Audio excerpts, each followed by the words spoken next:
Welcome back, everyone, to the Media Row podcast with me, Justin Miller, of course, sponsored by Kelly's Little Nipper and Stevens Automotive. Hope everyone had a great and safe holiday weekend. I know we did. Megan and I traveling down to see some great family and friends down in Missouri.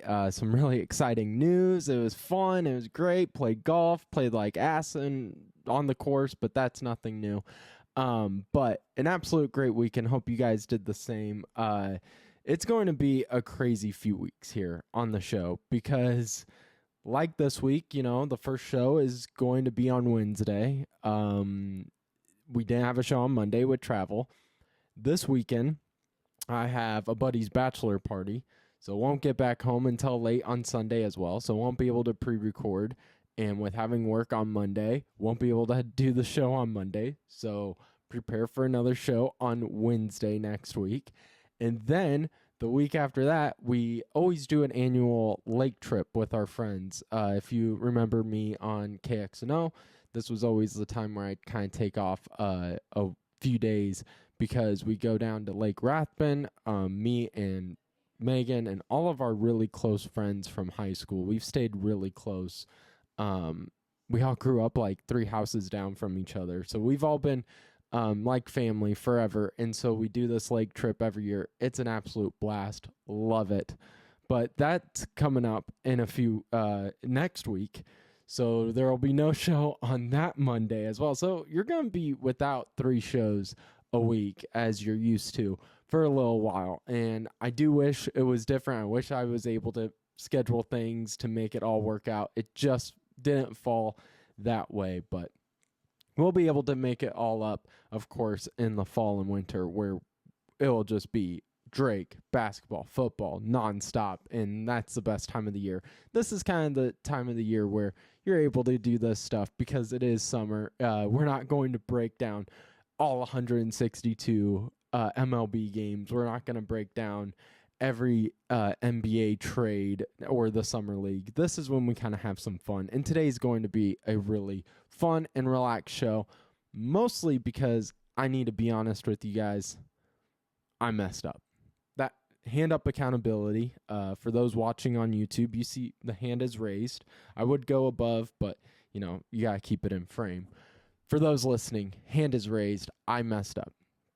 So if you remember at the end of the show last week, I ended by saying, hey, we're going to be back on track with our sports interviews because we're having athletic director Brian Harden on with, all the changes in the college landscape, NIL, colleges being able to pay athletes directly, all that stuff. He texted me and said, would love to come on the show. What works for you? And I said, well, I'm out of town for July 4th. Let's do Tuesday the 10th. That'll be a great way to pre-record it out on Wednesday. Don't even have to think about it. Have my questions prepared. I was thinking about it over July 4th of just, making sure I had everything set up for the interview. Don't have to think about it, the night of or anything like that. Always getting prepared. And about to fall asleep last night, and I'm like, I told him Tuesday, right? I had to have. Fall asleep, wake up this morning, getting ready, and I look down at the text, and I see that I said, hey, does Tuesday the 10th work? I don't know if you guys noticed, but Thursday is the 10th. I had not flipped my calendar, so I'm texting Brian Harden like, does Tuesday the 10th work? And he's like, sure. I think he correctly assumed he's got to mean Thursday. That's the 10th. So Thursday is when we'll pre-record, and Friday was when we will have Brian Harden. Today, more of a relax, just going through some headlines, recapping our great July 4th weekend. But yes, hand is up. I messed up. Should have flipped the calendar. Did not. It's okay though. Brian Harden will be on the show on Friday to talk about Drake and all the great future that is ahead for the program and just what it means in college athletics as a whole.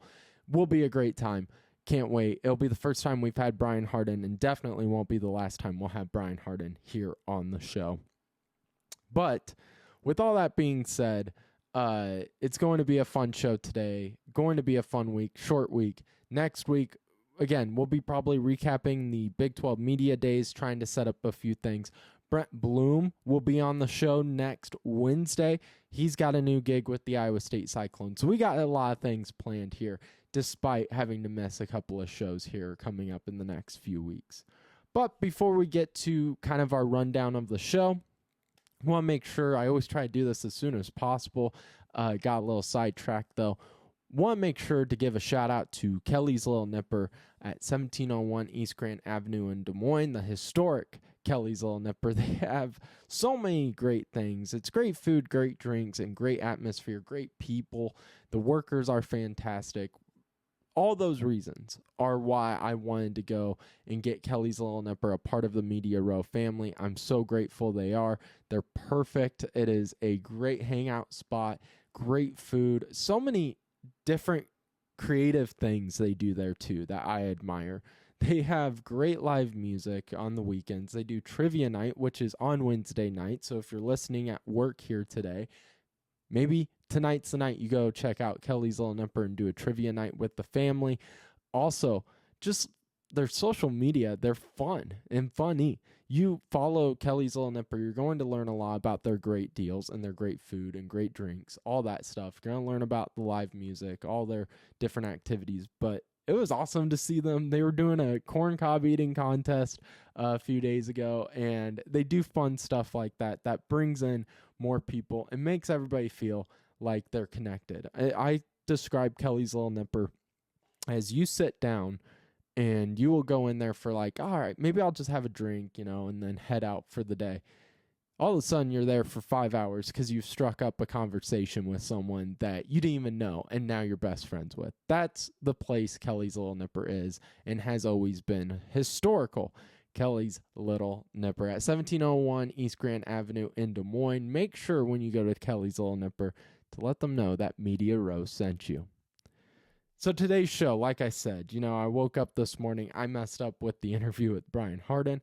So just started doing some diving because, to be honest, for the first time in a while, I didn't watch a whole lot of sports over the holiday weekend. Didn't even watch the hot dog eating contest. But we were all over the place. We were always doing something. We went to the St. Louis Zoo, which, if you guys haven't been, need to. It's free and it's huge, and I love a good zoo. So went there. That was a blast. We did golf. We did a bunch of stuff. But yeah, just didn't watch a whole lot of sports. But I do want to hit on a few things I saw in the NBA, and then MLB with the All-Star teams. They've been announced, and with me being a Cubs fan, something doesn't sit right with me, and that's going to be kind of my big rant of today's show. But with all that being said, let's get into the NBA talk. So this NBA offseason has been insane. You have drama with LeBron James, who, despite at his age, is still a top 5 player in the NBA, averaging like 24 points a game at his age and with the team he had. And then you go over and you have Kevin Durant with a crazy like 7-team trade, which those still, I always get confused. Do you guys, whenever you're looking through and you're scrolling on ESPN or Instagram, any of that stuff, are you scrolling and kind of confused at, holy cow, how is this even possible? How do they all get on the cell phone and figure this out? But you have the Kevin Durant stuff, Summer League, which I absolutely love the Summer League. I miss it when they would do it at different courts. So like you had them playing at the Orlando Magic. I remember that was a big one. But I've always loved watching the Summer League. I haven't watched it nearly as much as I want to. Watched a little bit of the Spurs and Heat, that Summer League game, because I'm a Spurs fan, and it was kind of tough to watch, but I still love it. I love watching basketball. I'm not a diehard NBA fan, but the Summer League just feels different. It has a different feeling that I enjoy. But those aren't the headlines I want to get to with the NBA. It involves Tyrese Halliburton. And it's not even that he's out. They have announced that he is out for the regular season next year with that torn Achilles. But that's not the news. The news was from Pacers GM saying that if he had to do it over again, he would not have played Tyrese Halliburton. He would have sat him so he doesn't get hurt and it doesn't jeopardize the future of the franchise with their star player. I understand that. In hindsight's 2020. If you know the outcome, if you go, oh yeah, you guys are going to lose and Tyrese Halliburton's going to get injured and be out for the whole entirety of the next season. Yeah, everybody goes, oh, well, yeah, we won't play him. I still feel, though, if you don't know the outcome, you're playing your star player in Game 7. I had no issue. I understand that there was a lot that could go wrong, and it's sad that the worst of the worst happened. But honestly, every player is going to want to play in Game 7. Isn't that everybody's dream when you're playing on the Nerf hoop in your living room that as a kid, you're imagining Game 7. I got to step up. Team's counting on me. Tyrese Halliburton had that opportunity, and you know the doctors and everyone warned him, and he made the decision to go out there. And I have no issue with that decision. Every player in every sport with the championship or the biggest game on the line, you're playing. And I don't even have an issue with the GM saying that he would sit him. It's more just, it felt like, well, yeah, if you know the outcome, but you can't say if you didn't know the outcome that you'd still sit your star player in Game 7. None of that just added up. And I think Tyrese Halliburton made the right move. I think every player would have made that move, and nobody blames him for it. And then for him to kind of, because it comes off like, man, you know, we just had so much potential for next season, but now our star player, because, you know, I should have sat him. No, you're already dismantling this team by doing trades, and it feels like, you know, this was your one opportunity in a sense, which it didn't feel like that a few weeks ago. But then after all these crazy trades, man, I don't know where the Pacers will sit. I have no idea what's going to happen in the East. The East has always felt like it is a mediocre conference, and there's some good players on every team, but man, it doesn't have the feeling the West does. Hasn't the West for like 15 years just felt like the superior conference? And you look at it and you go, damn, you got the Lakers, you got Golden State, the Spurs back in the day. And even now you look and you go, oh, you got the Timberwolves. The Mavericks were in the finals a year ago before they dismantled that whole thing for no reason. But the Lakers are still prominent. You still have Golden State that, man, maybe on their last leg this next year or next 2 years. They don't have much longer, but they're still a very scary team. The Rockets look like they're getting better. The Suns were in the NBA Finals 3 years ago. And so I think the East has forever been the one conference that I can't figure out who's the best team because they all just feel beatable. While the West, you can't figure out who's going to win because they all feel unbeatable in a sense. And that's coming from an NBA outsider's perspective. Again, I don't dive into every team. I don't dive into every regular season game. I'm a Spurs fan, but even kind of from a distance.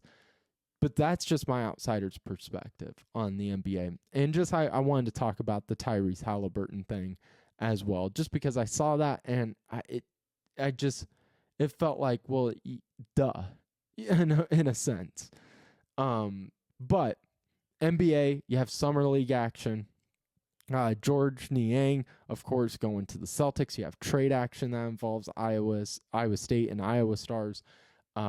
You'll get to see what happens in the summer league with, you know, you have guys like Samford for Iowa signing deals. And then one that really surprised me with the Suns.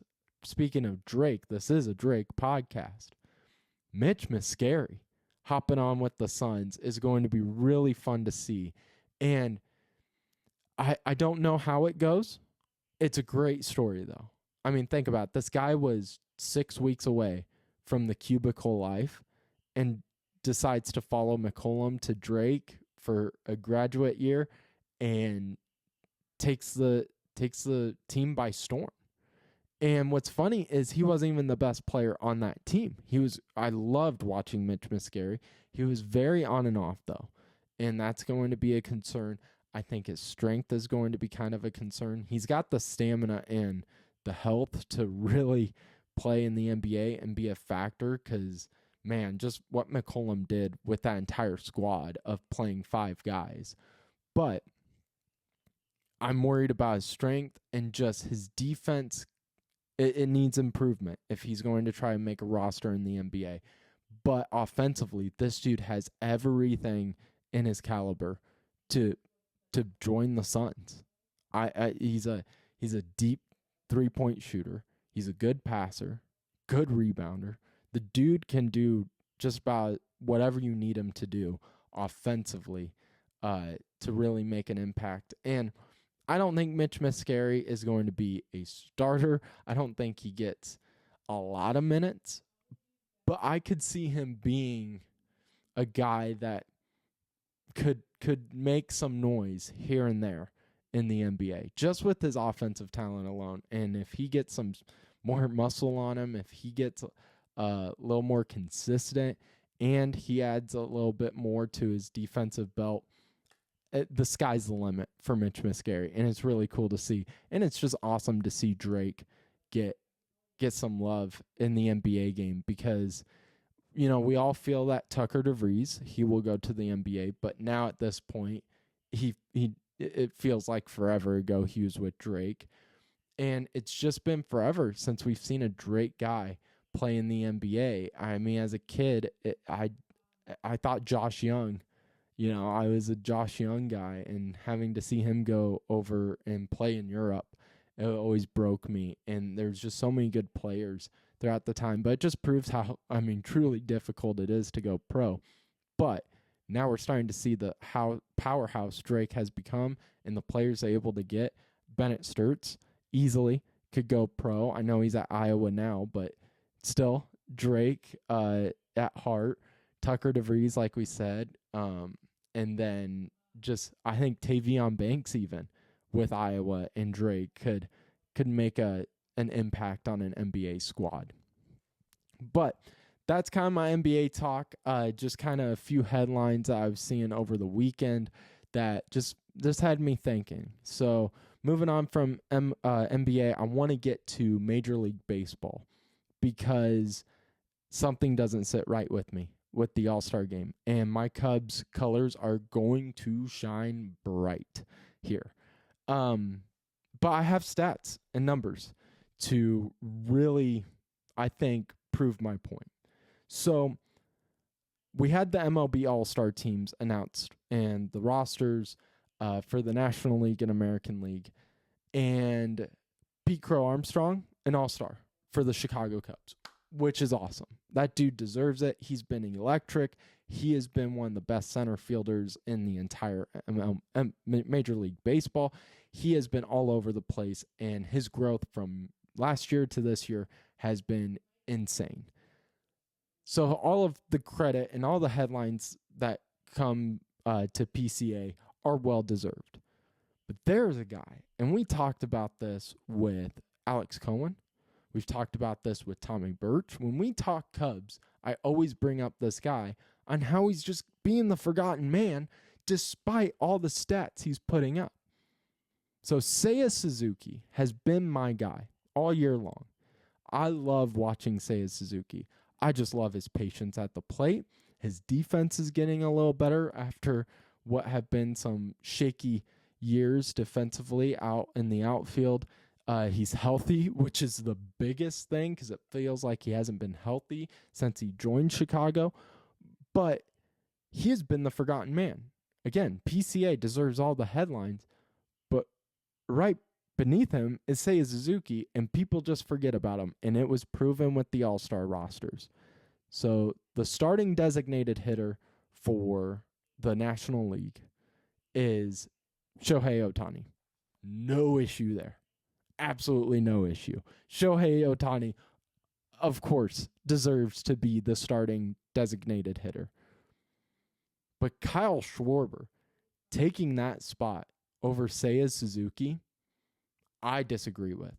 If you've watched any baseball, again, I am not a guy who's going to come on this show and break down all 162 games and know every little detail about every single team in the major league, but I know what I see. And Kyle Schwarber is having a good year, but Seiya Suzuki is having an amazing year. Seiya Suzuki is being snubbed from the All-Star game. And here are the stats why. Most home runs on the Cubs with 25. Leads the entire league in RBI with 77. Most total bases with 194. Third in OPS with an 880 OPS. And Schwarber gets the spot over him? Excuse me? Kyle Schwarber, only 2 more home runs, less RBIs, less total bases, and the biggest issue with Kyle Schwarber, and it has been forever, is his strikeouts. He's 5th in the league with 104 strikeouts. And it's an all-star game. I get that. Where you want your big names, you want the guys that are going to hit bombs, but it should go to who deserves it. And I think Seiya Suzuki more than deserved it. His patience at the plate, you watch him, just his vision has been really impressive since he joined Chicago.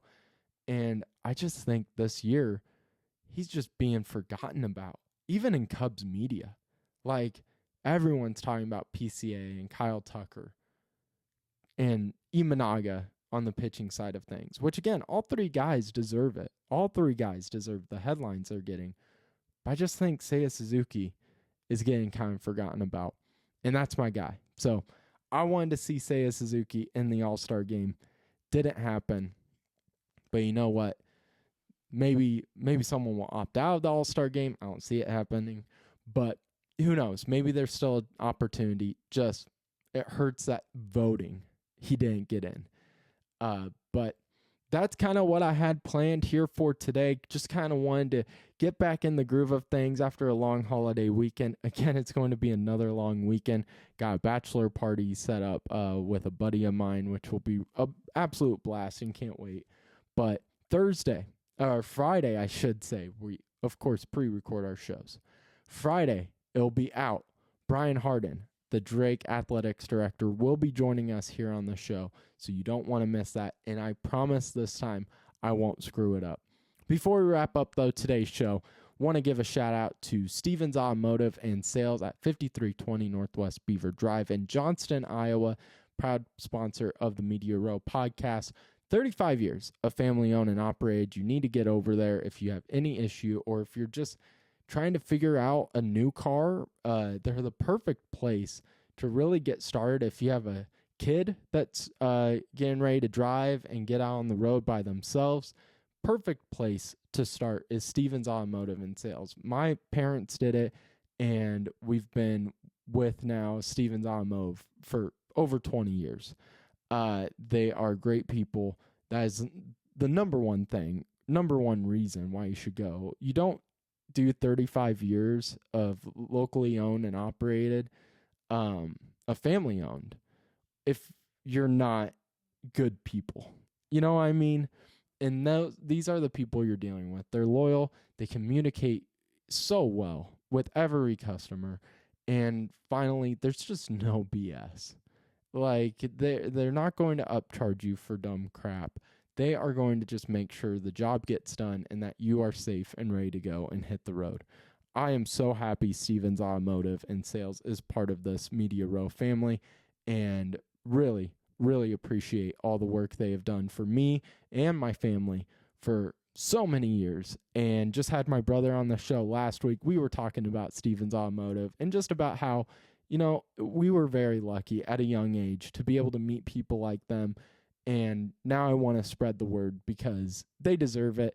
They are great people. 35 years of family owned and operated, 5320 Northwest Beaver Drive in Johnston, Iowa.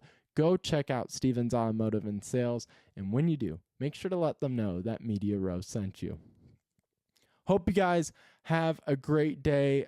We will see you Friday with Brian Harden again. I promise. I won't mess it up. But we will see you on Friday on the Media Row podcast.